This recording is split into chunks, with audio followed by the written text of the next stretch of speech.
João capítulo 9.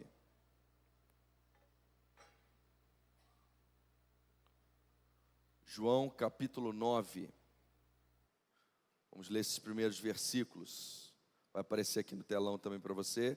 Diz assim: enquanto Jesus caminhava, viu um homem cego de nascença. E os seus discípulos perguntaram: Mestre, quem pecou para que este homem nascesse cego? Ele ou os pais dele? Jesus respondeu: nem ele pecou, nem os pais dele, mas isso aconteceu para que nele se manifestem as obras de Deus. É necessário que façamos as obras daquele que me enviou enquanto é dia. A noite vem, quando ninguém pode trabalhar. Enquanto estou no mundo, sou a luz do mundo. Depois de dizer isso, Jesus cuspiu na terra, fez lama com a saliva e com a lama untou os olhos do cego. Então disse ao cego: vá lavar-se no tanque de Siloé. Siloé quer dizer enviado. O cego foi, lavou-se e voltou vendo. Então os vizinhos e os que antes o conheciam de vista, como mendigo, perguntavam: não é este o que ficava sentado pedindo esmolas? Uns diziam: é ele, outros: não, mas parece com ele. O homem dizia: sou eu. Então lhe perguntaram: como foram abertos seus olhos? Ele respondeu: o homem chamado Jesus fez lama, passou nos meus olhos e disse: vá ao tanque de Siloé e lave-se. Então fui, lavei-me e estou vendo. Eles perguntaram: onde está ele? Respondeu: não sei. Feche os olhos, vamos orar. Senhor, somos gratos a Ti pela Tua palavra, pelo acesso que nós temos à Tua palavra, Senhor, e pela oportunidade nesta manhã, ó Deus, de sermos ministrados por Ti, ó Deus, orientados por Ti, Senhor, diante daquilo que Tu tens para falar aos nossos corações. Pedimos, ó Deus, que Tu ministre, ó Deus, a nossa alma nesta manhã e que Tu nos dê, Senhor, a graça de podermos crescer diante da Tua presença e no conhecimento da Tua verdade. Abra os nossos olhos espirituais, nos permita ver, nos permita entender os Teus propósitos. Esta é a nossa oração, em nome de Jesus. Amém. Aleluia. Meus irmãos, a Bíblia ela é um livro divinamente inspirado. Isso significa que as coisas não estão na Bíblia aleatoriamente ou de qualquer maneira, mas elas foram conduzidas pelo Espírito Santo para que ali estivesse. Então, por exemplo, os milagres que nós temos relatados na Bíblia, eles estão ali com propósitos específicos. Jesus fez diversos milagres, e a própria Bíblia testifica sobre isso, que Ele fez inúmeros milagres que seria impossível, ou nem todos os livros do mundo conseguiriam conter, relatar tudo que Jesus fez, falou e operou. Mas alguns desses milagres, inspirados pelo Espírito Santo, eles foram registrados pelos autores bíblicos. E normalmente os milagres eles não são registrados só para que saibamos do milagre, mas eles são registrados como sinais, com lições importantes, com lições preciosas para nós. Então, quando você lê a respeito de milagre, claro que ele por si só nos edifica, mas se você fizer uma análise um pouco mais minuciosa do contexto em que esse milagre está inserido, você vai conseguir certamente extrair lições preciosas ali. E esse capítulo ele praticamente vai trabalhar a questão da visão, e ele justamente começa relatando o problema de um cego. Mas o problema aqui não é só do cego. Nós vamos ter uma dificuldade de visão ao longo desse capítulo. E eu quero olhar um pouco com vocês a respeito disso, porque a cura do cego também traz a chave para a questão da cegueira. Porque o cego ele é curado pela fé, e aqui o propósito é que nós entendamos que pela fé em Cristo Jesus nossos olhos são abertos, nós somos iluminados. Aliás, o próprio Jesus nesse capítulo, ele se apresenta como a luz do mundo. Ele diz: eu sou a luz do mundo. Enquanto eu estou aqui, a luz, eu ilumino os olhos, a mente, o coração das pessoas. Mas olha que interessante, o texto começa narrando Jesus com os discípulos, que estavam caminhando, estavam fazendo uma caminhada, e ali naquele caminho havia um cego pedindo esmolas, e nesse relato aqui, não é nem esse cego que se dirige a Jesus, ou esse cego que pede algo para Jesus, mas são os discípulos e Jesus que enxergam aquele cego, que notam aquele cego, e os discípulos conseguem ver o cego, conseguem enxergar o cego, mas eles têm uma percepção muito pessimista em relação ao cego. Eles olham para o cego e eles, seguindo uma crença que era comum na época, eles perguntam para Jesus: quem foi que pecou? Foi esse homem ou foi os pais dele que pecaram para que ele nascesse cego? Então, quando os discípulos olham para aquele cego, os discípulos estão enxergando um homem amaldiçoado. Então os discípulos olham para ele e enxergam maldição. Os discípulos olham para ele e enxergam alguém que não é amado por Deus, que foi amaldiçoado por Deus, que foi castigado por Deus. Os discípulos olham para ele e veem nele pecado, veem nele desesperança, veem nele uma vida de mendigância. E aqui nós temos o primeiro choque de visão, digamos assim.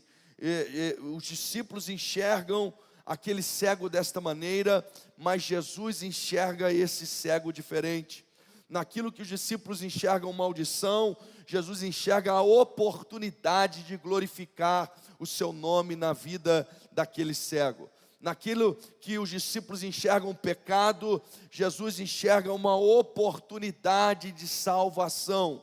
Naquilo que os discípulos enxergam desesperança, desilusão, mendicância, uma vida eterna marcada pelo estigma da falta de visão, da cegueira, de algum pecado, de alguma maldição, de algum problema que aquele homem carrega. Jesus enxerga a esperança, Jesus enxerga a possibilidade de salvação, de transformação, de cura e de restauração da vista daquele cego. Olha que interessante, queridos.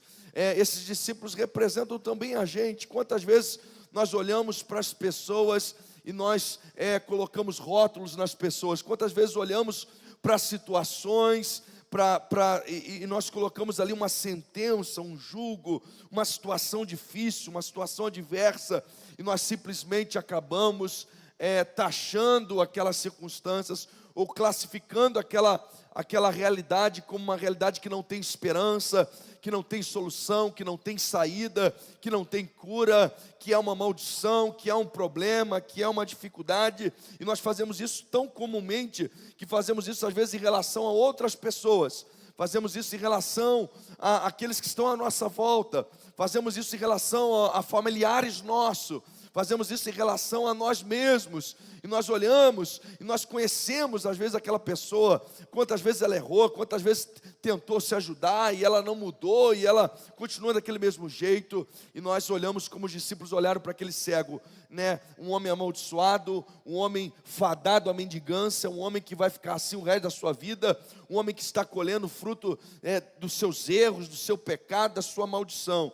Mas Jesus olha para aquele cego e ele diz assim: ele está assim, e essa é uma oportunidade para as obras de Deus. Só que Jesus ainda acrescenta e diz assim: nós somos chamados, é necessário que nós façamos as obras daquele que me enviou enquanto é dia. Olha só, nem ele pecou, nem os pais dele, mas isso aconteceu para que nele se manifestem as obras de Deus. É necessário que façamos as obras daquele que me enviou enquanto é dia. Jesus ainda dá uma chamada nos discípulos dizendo o seguinte: não, vocês não estão entendendo essa circunstância. Sim, existem pessoas com lutas, com problemas, com dificuldades, com adversidades, mas o nosso olhar tem que ser diferente. Nós não podemos enxergar como outros enxergam. Nós não somos aqueles que enxergam a desesperança, porque nós temos conosco a esperança eterna. Nós não somos aqueles que enxergam a morte, morte, porque nós temos conosco aquele que dá vida. Nós não somos aqueles que enxergam a cegueira, porque nós temos aquele, está conosco, aquele que abre a vista dos cegos. Nós não somos aqueles que enxergam paralisia, porque está conosco aquele que faz o paralítico andar. Façamos a obra daquele que me enviou enquanto é dia. Meu irmão, minha irmã, você precisa mudar a sua visão, você precisa mudar a sua ótica, os seus olhos espirituais precisam abrir pela fé. E aí talvez todo mundo, todas as outras pessoas, elas possam enxergar ali um casamento falido, mas nós somos aqueles que enxergam ali a possibilidade de uma restauração, de um milagre, de uma bênção de Deus. Talvez as pessoas vão enxergar naquele viciado, naquele problemático, alguém que não tem jeito, que é a escória da sociedade, não tem esperança para ele, mas nós somos aqueles que conhecemos a luz do mundo, e Jesus pode iluminar aquelas trevas e libertar aquela pessoa e transformar a sua vida, transformar a sua realidade. Então perceba que aqui temos o milagre de um cego, mas Jesus está mostrando aos discípulos, e Ele não está curando só o cego, mas Ele está curando os olhos dos seus discípulos, dizendo: vocês estão enxergando só os pontos negativos, o pessimismo, desesperança, desilusão, mas vocês não entenderam ainda que eu sou a luz do mundo, e eu vim realizar as obras do meu Pai. Eu vim devolver vista aos cegos, eu vim libertar encarcerados, eu vim trazer vida, eu vim trazer luz, eu vim trazer esperança, eu vim trazer transformação. Às vezes o nosso olhar em relação a nós mesmos é pessimista. Às vezes o nosso olhar em relação à nossa própria vida, a nossa própria situação, a nossa própria realidade é pessimista. Tem hora que nem você está acreditando em você. Tem hora que nem você está acreditando na sua própria realidade, no milagre, no que Deus pode fazer, até você está duvidando. Meus irmãos, esse capítulo vai nos ensinar que a fé nos permite enxergar em Cristo Jesus, além do natural. A fé nos permite ver aquilo que os olhos carnais não veem. Então você precisa olhar para a tua realidade, para a tua família, para os teus sonhos, para os teus projetos, não com o olhar natural, mas olhar com olhar de fé, com olhar de Cristo, entendendo que Jesus é poderoso para fazer algo extraordinário na sua vida. Aleluia. E aí nós percebemos também, ao longo desse capítulo, uma visão errada dos fariseus. Fariseus eram os religiosos da época, eram os estudiosos, eram aqueles que deveriam abençoar, ensinar, instruir. Mas aí o homem, ele é curado, presta atenção, um homem é curado de cegueira. E os fariseus começam a discutir entre si, porque era o dia de sábado. E eles começam: não, essa pessoa não pode ser de Deus. Esse homem que curou esse cego não pode ser de Deus, porque hoje é sábado. Nós não podemos trabalhar no sábado. Não é possível. E aí o outro grupo falava assim: não, mas não tem como ele não ser de Deus, porque é só alguém de Deus que opera um sinal tão maravilhoso como esse. E eles ficam ali sem enxergar o Messias, sem enxergar Jesus, sem ser capaz de ver que o próprio Deus encarnado está diante dos seus olhos, que o próprio Deus encarnado está caminhando entre eles, que o próprio Deus encarnado está operando maravilhas no meio deles. E eles estão presos a religiosidades, a religiões, a conceitos, a dogmas. Eles estão presos a coisas que lhes cegam espiritualmente e lhes impedem de enxergar pela fé. Meus irmãos, às vezes nós podemos ser presos até por coisas que aparentemente são legítimas, mas atrapalham a nossa fé. Aparentemente são legítimas, às vezes até o nosso próprio zelo, até a nossa própria dedicação, e a gente às vezes não consegue enxergar o que Jesus está fazendo, o que Jesus está operando, o que Jesus está realizando. Eu estava vendo um vídeo de um pastor presbiteriano bem conhecido, Jeremias, E ele falando que ele foi com alguns amigos num culto pentecostal, acabou lá que eles tiveram que sentar em lugares diferentes. E aí ele narrando que o culto, né, na ótica dele ali, tradicional, foi muito ruim, sem conteúdo, uma pregação rasa, o negócio de falar com o irmão, que eles não gostam muito, aquela coisa toda. E aí que ele saiu dali cheio de críticas, de dificuldades, encontrou seus amigos. E aí ele, pronto a criticar aquele culto por inteiro, ele fala com os seus amigos, ele fala assim, e aí, que acharam do culto? Achando que os amigos também iam começar as críticas. E aí de repente o primeiro falou assim, nossa, Deus falou comigo demais. Naquela hora que mandaram falar Deus falou comigo ali através daquela pessoa. Nossa, Deus falou comigo na mensagem. Deus falou comigo nessa hora, naquela outra hora. E aí de repente ele se apercebeu o seguinte. Ele notou o seguinte, que Deus havia se derramado naquele dia, naquele lugar. Várias pessoas foram cheias da presença de Deus, da graça de Deus, mas ele, por causa da sua religião, das suas críticas, do seu posicionamento, ele não recebeu a porção que Deus tinha para ele naquela manhã. Então ele conta que ele começou a fazer uma oração, e ele que começou a chorar naquele momento. Ele começou a falar, Senhor, não deixe isso acontecer mais comigo. Se eu estiver num ambiente, tu estiveres buscando alguém para derramar a tua graça, que eu seja o primeiro, Senhor.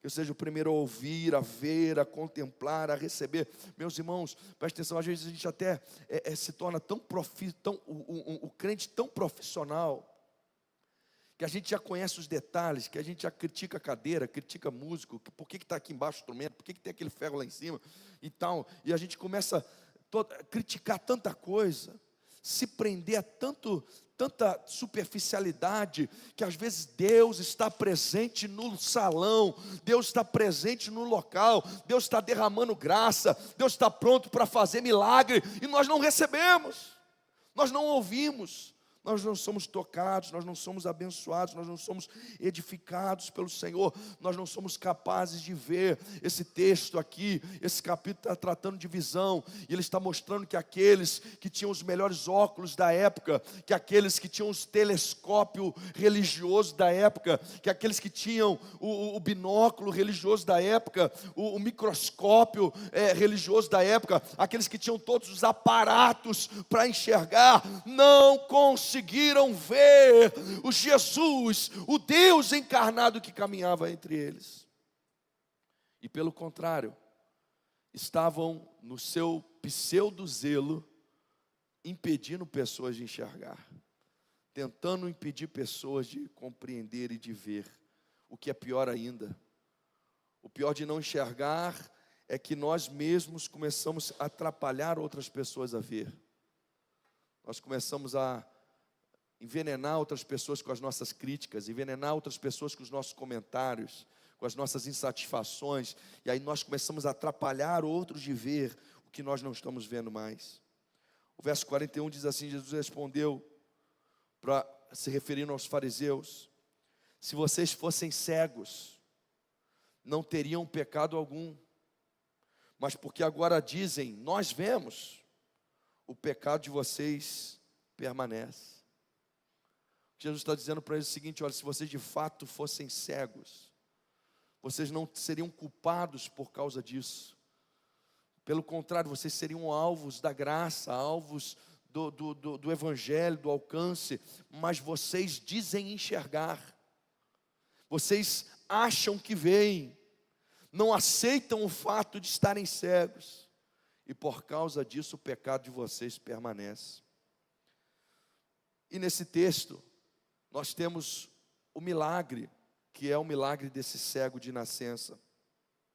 Um homem que é cego desde que nasceu, nunca viu a cor do dia, nunca viu a luz solar, não sabe o que são as cores. Eu acredito que alguém que se torne cego, ele consegue ainda usar a imaginação quando você descreve algo para ele, porque ele conheceu talvez as cores, ele conheceu as formas, os formatos. Mas esse homem nasce cego, ele nunca viu nada, ele não sabe o que são cores, ele não sabe o que são árvores, o que é uma montanha, o que é um cavalo, o que é uma galinha. Ele não consegue nem mesmo usar a imaginação para criar imagens no seu subconsciente de coisas. Ele é incapaz, o que ele conhece da vida desde que nasceu é a escuridão. O que ele conhece da vida desde que nasceu são trevas. O que ele conhece da vida desde que nasceu são apenas sons, barulhos, sensações, cheiro, mas ele não foi capaz de ver nada, ele não consegue ver nada. E esse cego, queridos, ele vai experimentar um milagre extraordinário, e é um milagre que é realizado pela fé. Jesus, ele opera de forma inusitada. É interessante que esse cego, ele crê nesse inusitado.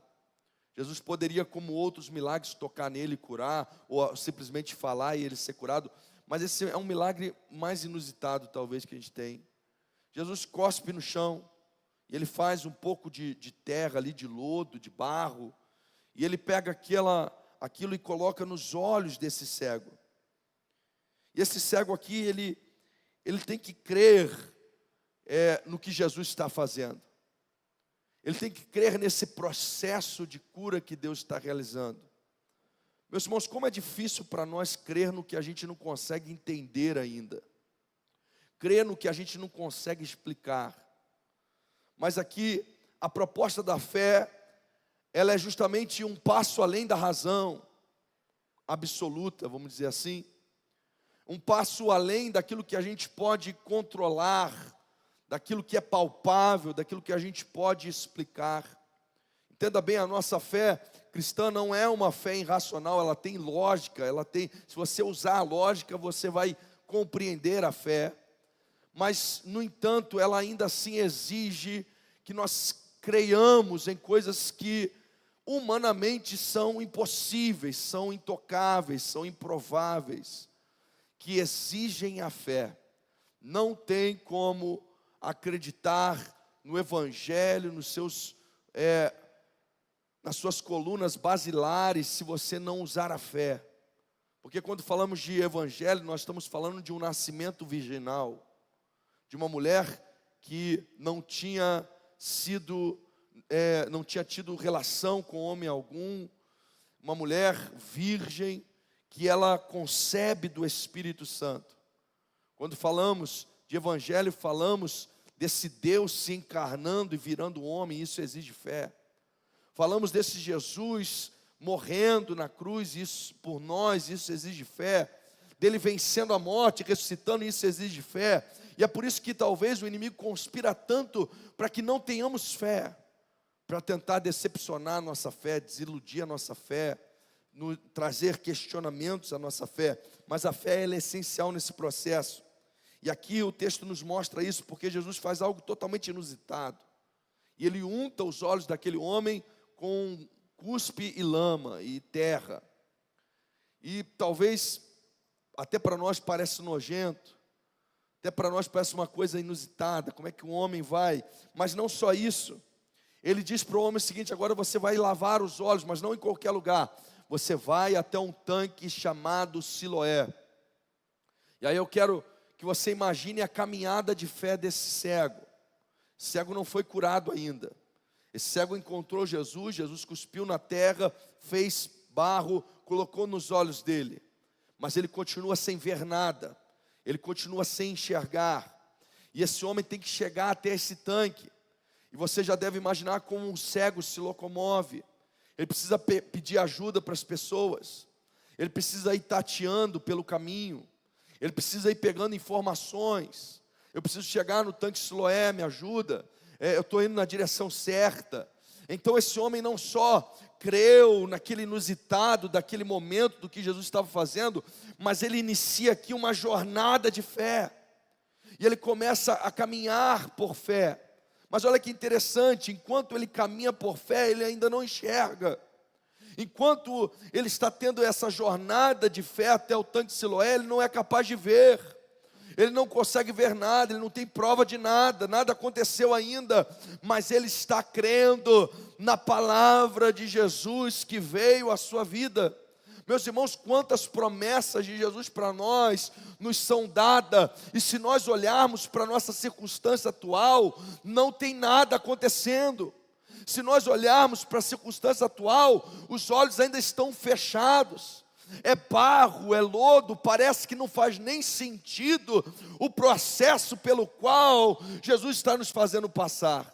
Quantas vezes as promessas de Deus, que Deus fala ao nosso respeito, a respeito do nosso ministério, do nosso futuro, dos nossos projetos, da nossa família, da nossa casa, naquele momento, na fé faz sentido, mas naquele momento, ao olhar à volta, ao olhar para as circunstâncias, ao olhar talvez para a condição financeira, ao olhar para a realidade atual da família, naquele momento não faz sentido, não tem lógica, não tem nada acontecendo, não é assim Deus falou e de repente tudo já se ajeitou. Não, às vezes ainda está tudo cru, tudo sem resultado algum. Nos olhos carnais nada aconteceu ainda, mas nós somos convidados em Cristo a iniciarmos uma jornada de fé, uma jornada em que talvez nós estamos caminhando com os olhos cheios de barro, nós estamos tateando ainda, nós estamos pedindo informação,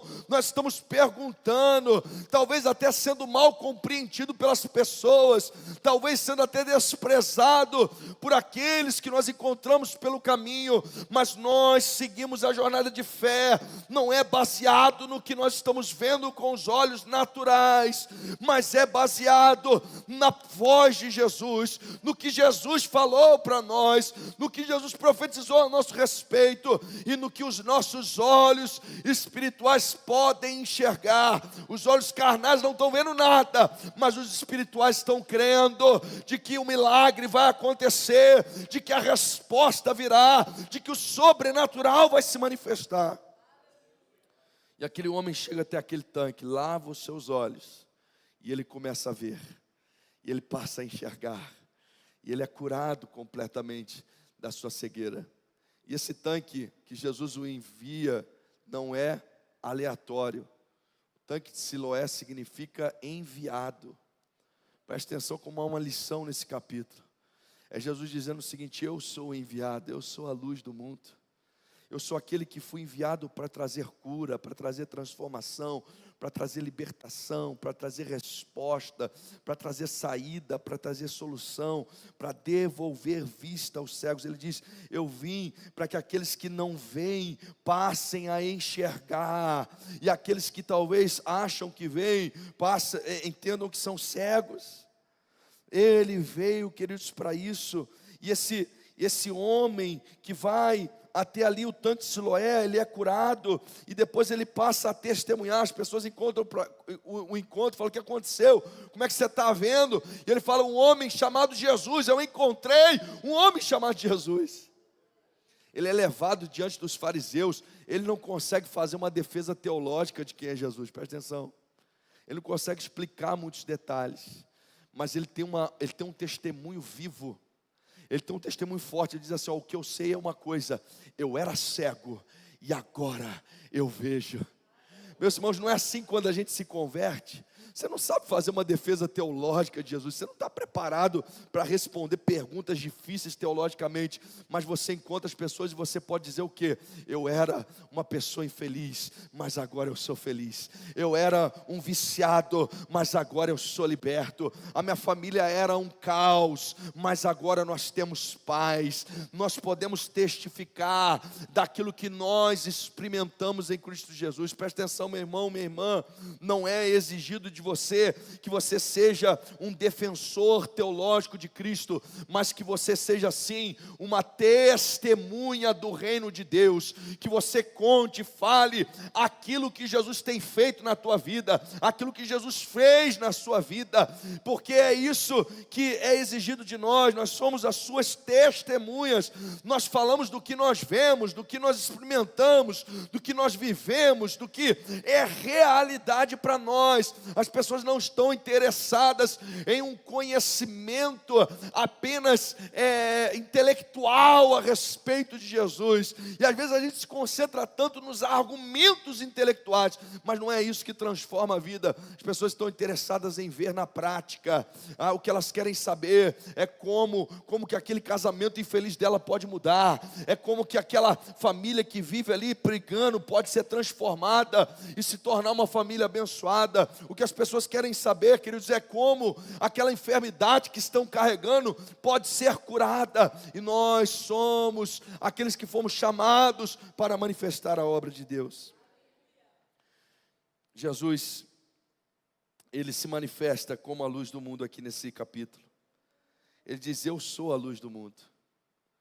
Eu vim, lembra que aquele homem, tudo que ele conheceu na vida dele era escuridão, até o dia que ele conheceu Jesus, porque a luz do mundo invade agora a vida daquele homem e traz luz àquilo que estava em trevas.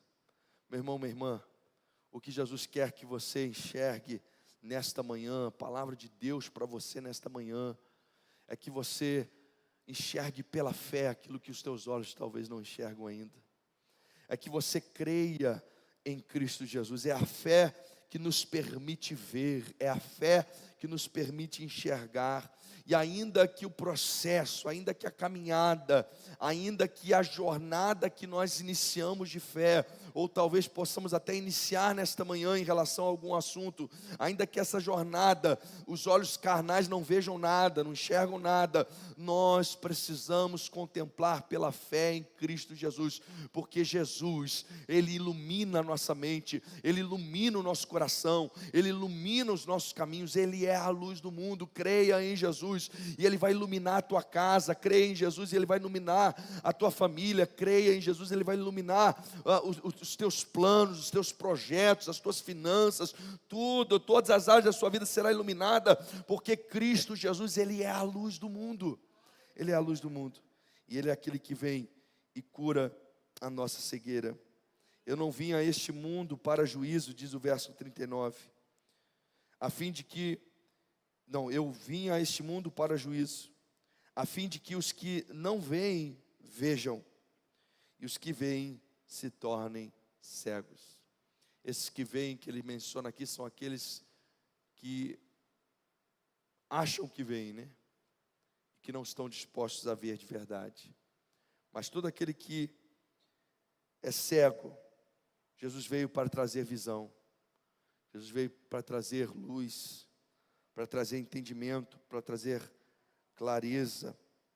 Nós precisamos crer no que Jesus está falando conosco e agir conforme, obedecer conforme essa fé que nós cremos. Então Ele vai nos dizendo, a jornada pode não ser de todo compreendida por ti. Ele vai untar os teus olhos talvez com barro, você vai enfrentar situações desconfortáveis e você não está entendendo. Ele vai te dar uma ordem que parece, por que eu tenho que ir lá naquele tanque? Por que tem que ser aquele tanque? Meus irmãos, siga o processo, veja o que Jesus está falando, e o Senhor vai abrir os teus olhos, o Senhor vai trazer milagres, o Senhor vai trazer revelação, vai trazer mudança, vai trazer bênção sobre a sua vida e sobre a sua casa, no nome de Jesus. Amém? Vamos ficar de pé, eu quero orar junto com você, e eu quero abençoar você.